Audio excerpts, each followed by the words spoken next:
ये कहानी रीता की है, जो अपने गांव से शहर में पढ़ने आई थी।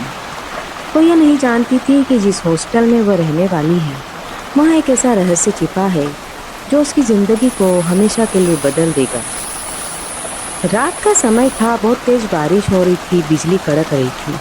रीता बस से उतरकर सीधे हॉस्टल की तरफ भागती। ये हॉस्टल अंदर से इतना डरावना, अजीब सा और सुनसान क्यों लग रहा है? रीता इतना सोच ही रही होती है कि उधर से वार्डन रीता को रूम की चाबी देने के लिए आती है।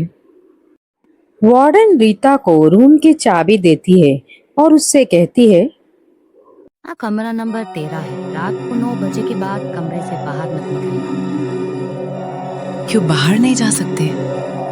मैन ये सुनकर चुपचाप खड़ी रहती है और रीता की बात का कोई जवाब नहीं देती है। बाहर बहुत तेज बारिश हो रही होती है और कमरे के अंदर रीता को अजीब सा डर लगता है।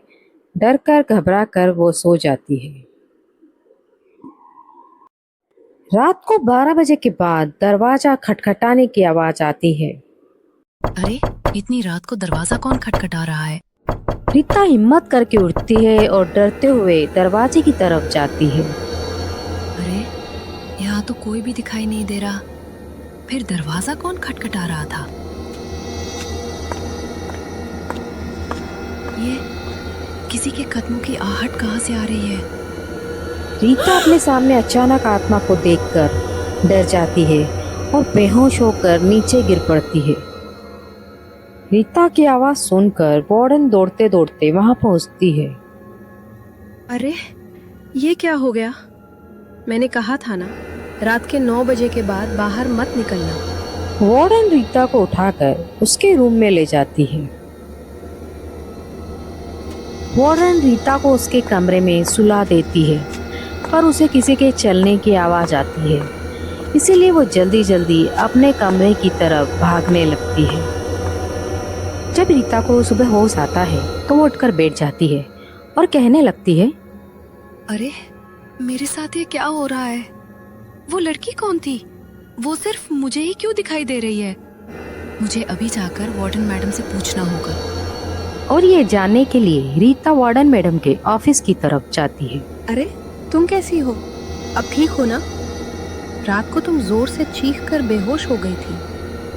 आखिर हुआ क्या था? तुम किससे डर गई थी?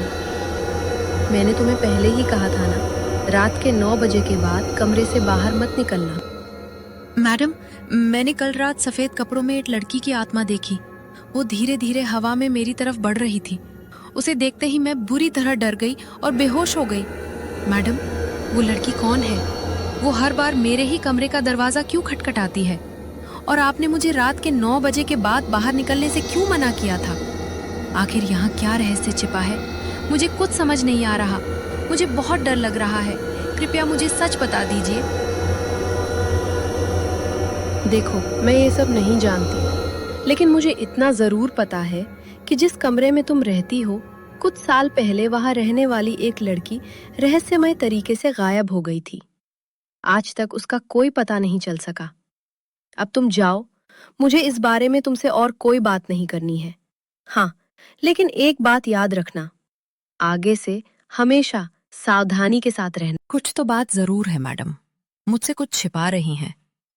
कहीं वो उसी लड़की की आत्मा तो नहीं? क्या वो मुझे डराने आती है या फिर मुझे कुछ बताना चाहती है? अगर आज रात वो फिर आई तो मैं इस रहस्य का पता लगाकर ही रहूंगी। दूसरे दिन जब रीता सो रही होती है, फिर दरवाजा खटखटाने की आवाज आती है। आवाज को सुनकर रीता उठकर बैठ जाती है और इस बार बिना डरे रहस्य का पता लगाने के लिए बाहर की तरफ जाती है। रीता जब बाहर जाकर देखती है तो वो देखती है कि वही आत्मा उसके सामने खड़ी है।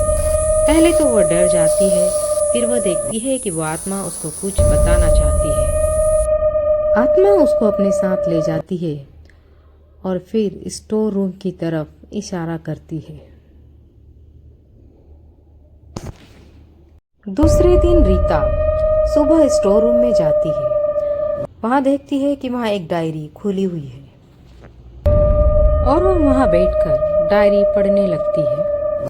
तब उसको पता चलता है कि हॉस्टल स्टाफ के कुछ कर्मचारी लड़कियों को ब्लैकमेल कर रहे होते हैं और ये सब निशा देख लेती है। तुम हॉस्टल स्टाफ के कर्मचारी होकर भी हॉस्टल की लड़कियों को ब्लैकमेल करते हो। अब मैं अभी इसी वक्त तुम्हारी शिकायत पुलिस में करती हूँ। ये सब सुनकर वे डर जाते हैं और अपने आप को बचाने के लिए निशा को मार देते हैं और वे इसको हॉस्टल के बाहर दफना देते हैं और वो लड़कियां भी हॉस्टल छोड़कर चली जाती हैं। तब से लेकर आज तक उसकी आत्मा इंसाफ के लिए भटक रही है। यही वे हॉस्टल के कर्मचारी हैं जिन्होंने निशा की हत्या की थी और उसे यहीं दफना दिया था। डायरी में साफ लिखा है कि कई सालों से यही कर्मचारी यहाँ काम कर रहे हैं और आज भी यहीं कार्यरत है। मुझे तुरंत पुलिस को फोन करके यहाँ बुलाना चाहिए और उन्हें इन लोगों के बारे में सब कुछ बताना चाहिए। ये डायरी भी मुझे पुलिस को सबूत के तौर पर सौंप देनी चाहिए। रीता पुलिस को फ़ोन लगाती है और उनको फ़ोन पर सब कुछ बता देती है और हॉस्टल में पुलिस को बुलाती है और वे दोनों हॉस्टल में पुलिस को देखकर डर जाते हैं। रीता पुलिस वाले को डायरी सौंप देती है। डायरी के अनुसार निशा को जहां गाड़ा गया था, पुलिस वाला वहां खुदाई करवाता है और वहां से निशा का कंकाल निकलता है। रीता कहती है, देखिए ये सबूत आपके सामने है, इन दोनों ने ही निशा को मारा है, आप इनको गिरफ्तार कर लीजिए, तभी निशा की आत्मा को इंसाफ मिलेगा। और इसके बाद पुलिस वाले उन्हें गिरफ्तार कर ले जाते हैं और इसके बाद निशा की आत्मा वहां से खुश होकर चली जाती है, जैसे कि उसे इंसाफ मिल गया हो।